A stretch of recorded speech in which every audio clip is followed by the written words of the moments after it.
She screamed and fought, her small legs kicking wildly as he dragged her into the truck. Those are the scary words of a young witness, memories hidden for 50 years. In less than 5 minutes, between her front door and the sidewalk, 9-year-old Debbie Randall, who had promised to be home before dinner, disappeared from Marietta, Georgia on a cold winter evening in 1972. 16 days later, Debbie's body, with some clothes missing, was found in the woods, strangled with her own jacket. For more than 50 years, Debbie has stayed frozen in time as a 9-year-old child, while her killer hid like a ghost in the shadows, until a long-buried secret hidden in the evidence finally spoke. Before diving into the story, don't forget to subscribe and hit the notification bell to stay updated with the latest stories. The long shadows of late afternoon stretched across Detective Morris Nix's office, slicing through the dusty windows to create a dim, sad light. The only sound was the steady tick-tock of an old wall clock, marking the slow hours of his work. Morris leaned back in his worn leather chair, his gray eyes looking at the stacks of files piled high on his desk. Each one was a forgotten case, a delayed justice that had haunted him throughout his career. A soft knock at the door broke the silence. Detective Scott stepped in, a thin white folder held in his hand.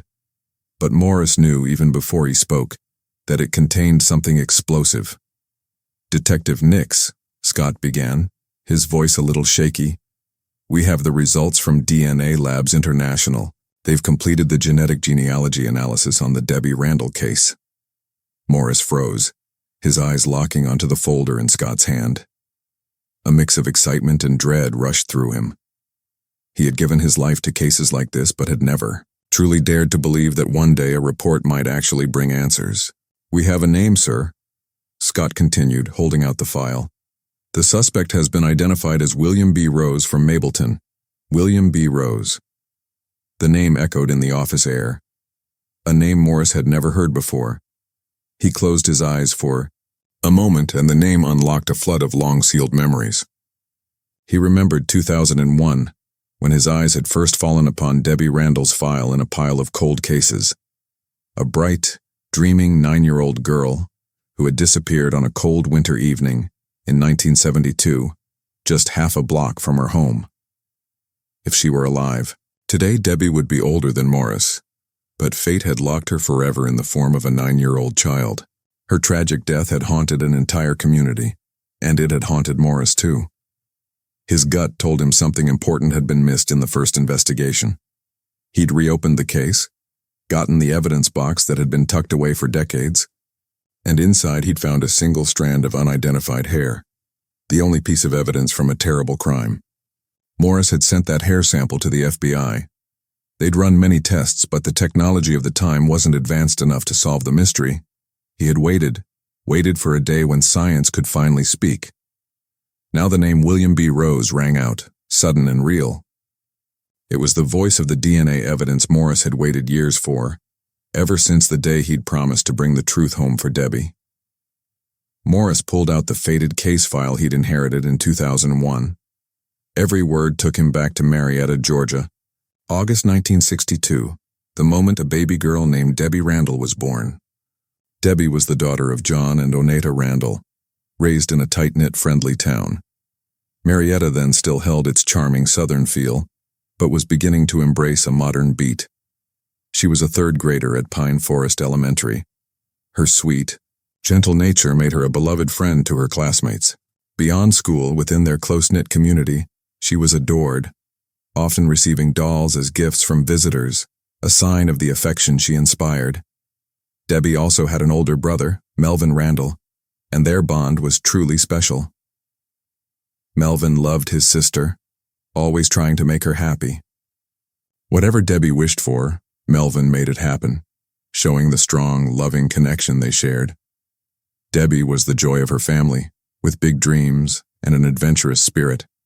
Yet her life was cut tragically short, never given the chance to pursue those dreams or live a full life.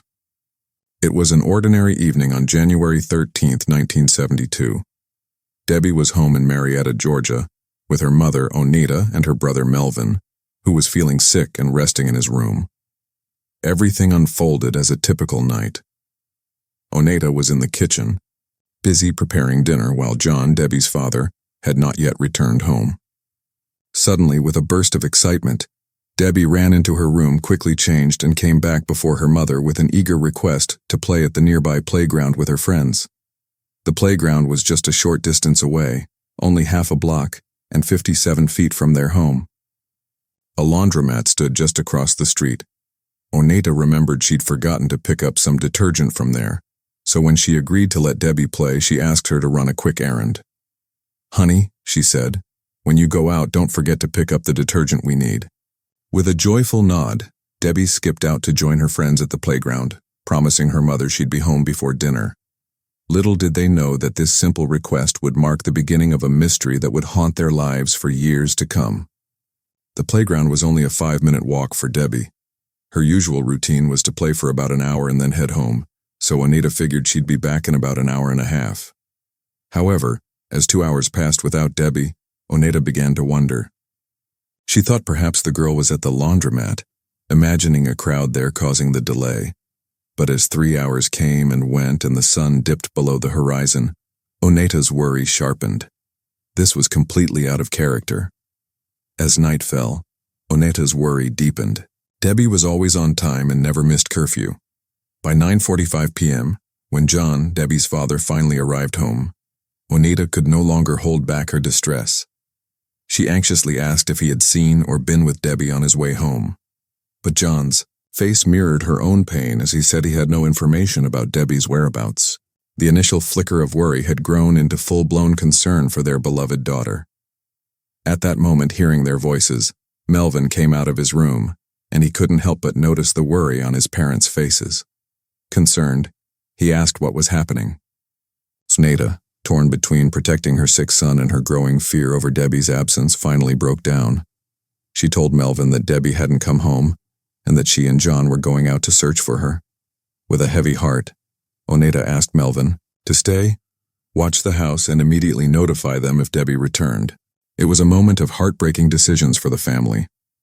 Fear and confusion spread through the neighborhood as the Randall family sprang into action to search for little Debbie.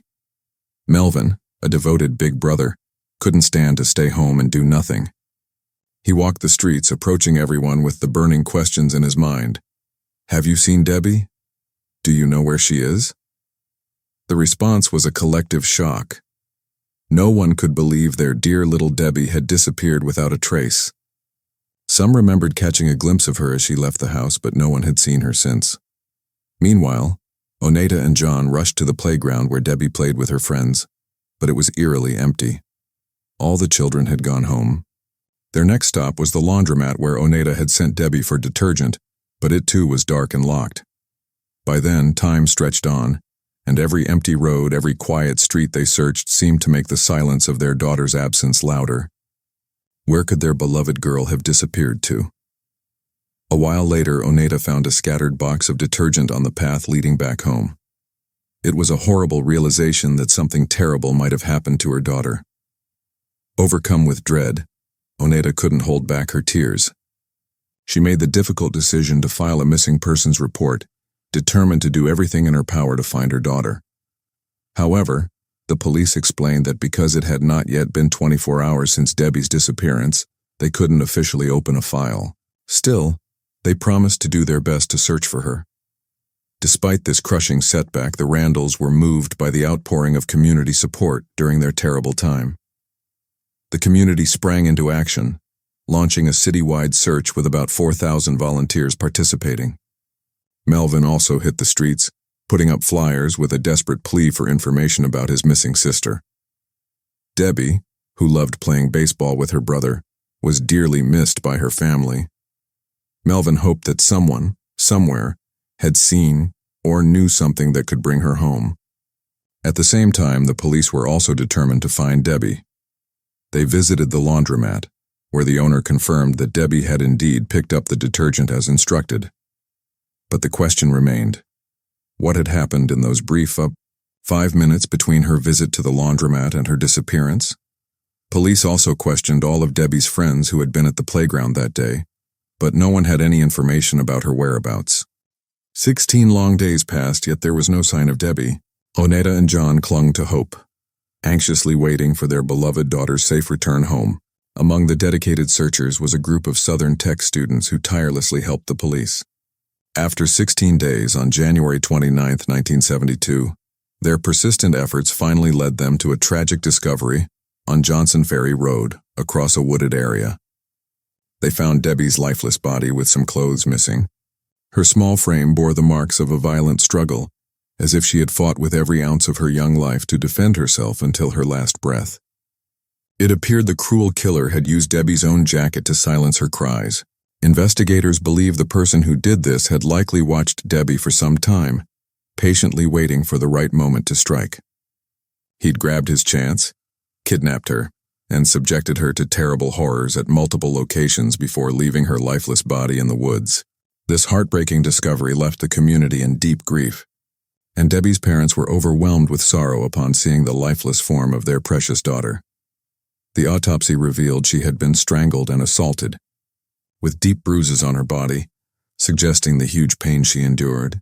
During this examination, a crucial discovery was made: a single unidentified hair, likely belonging to the attacker.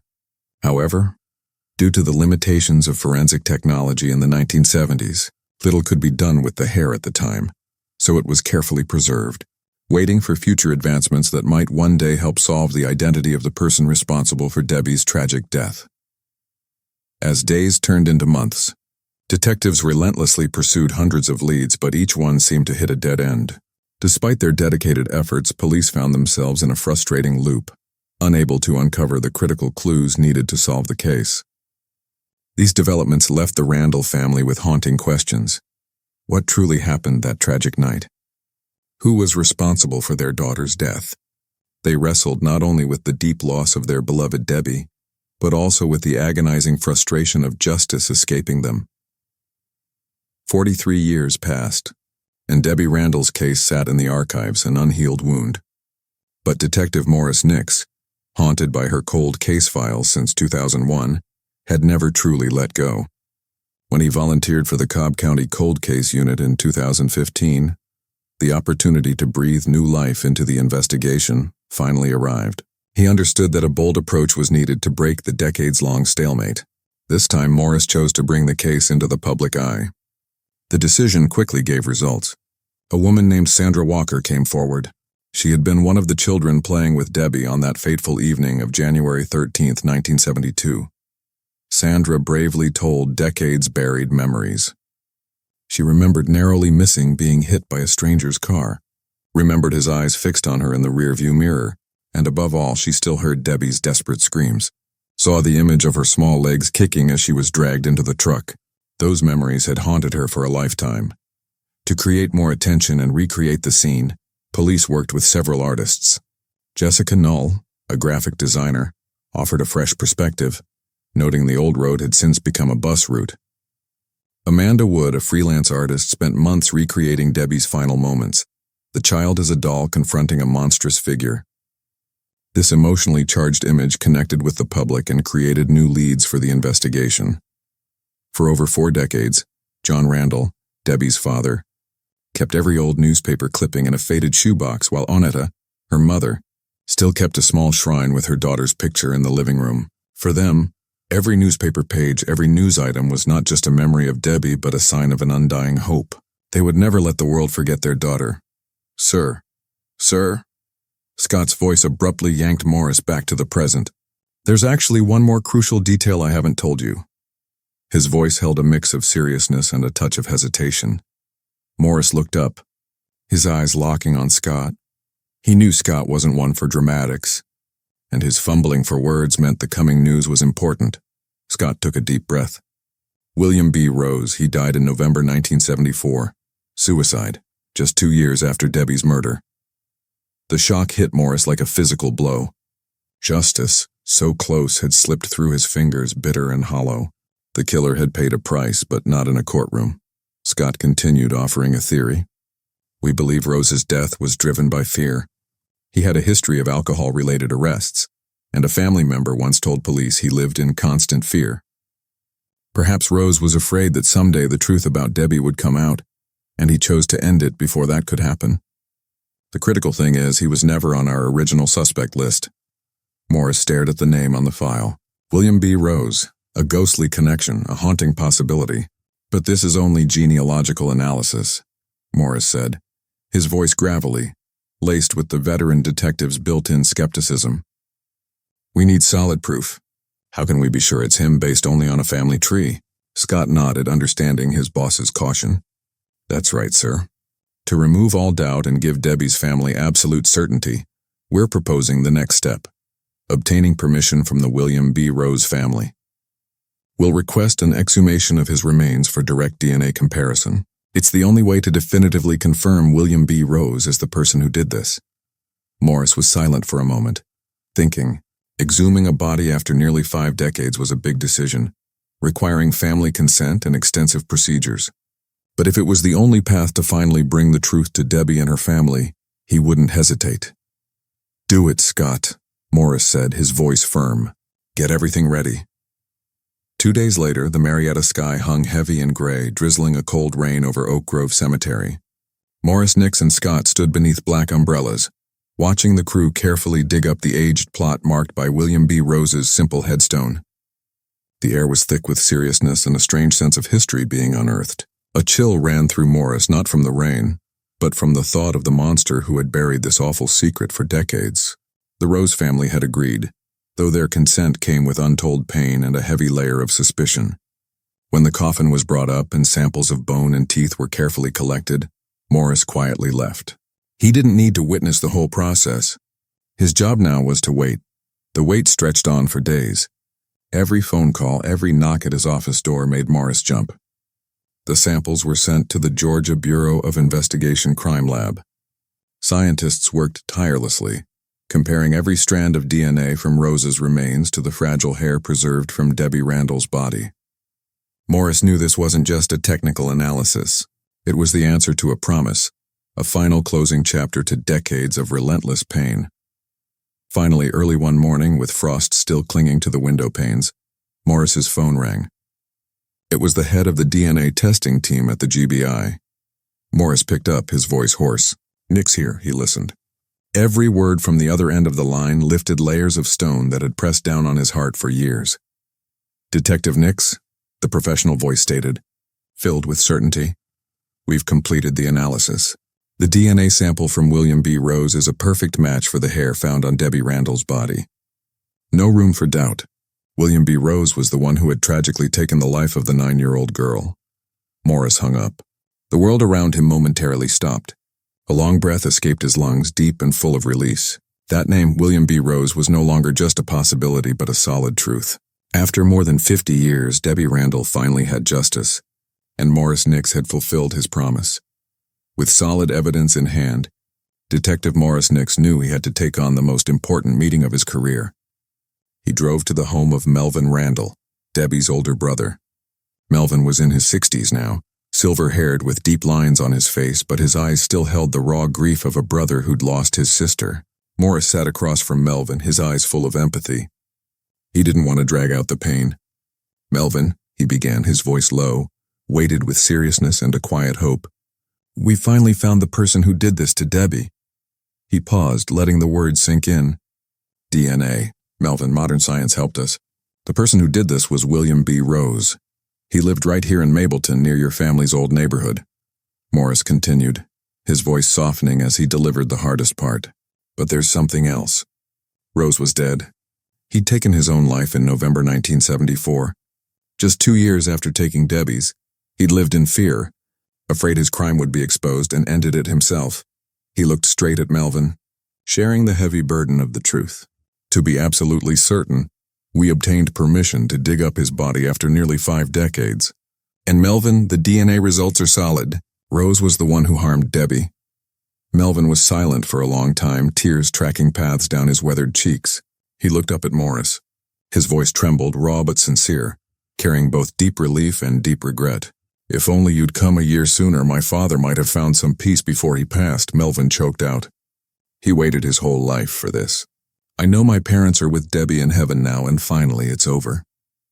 We pray Debbie's spirit can finally find eternal peace.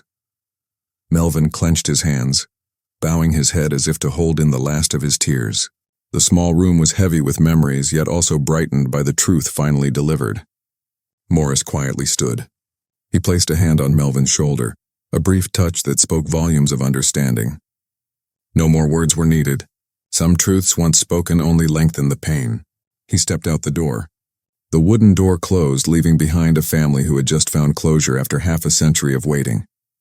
Outside, dusk had fallen. The sky was painted a pale violet. The wind was crisp but light. Morris looked up, taking a deep breath. In his heart, for the first time in years, there was a space no longer weighed down by cold case files and unanswered faces.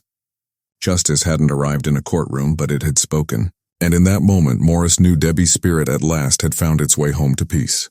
Thanks for being here and listening. Don't forget to hit the bell for our latest stories. Stay safe and take care with your loved ones.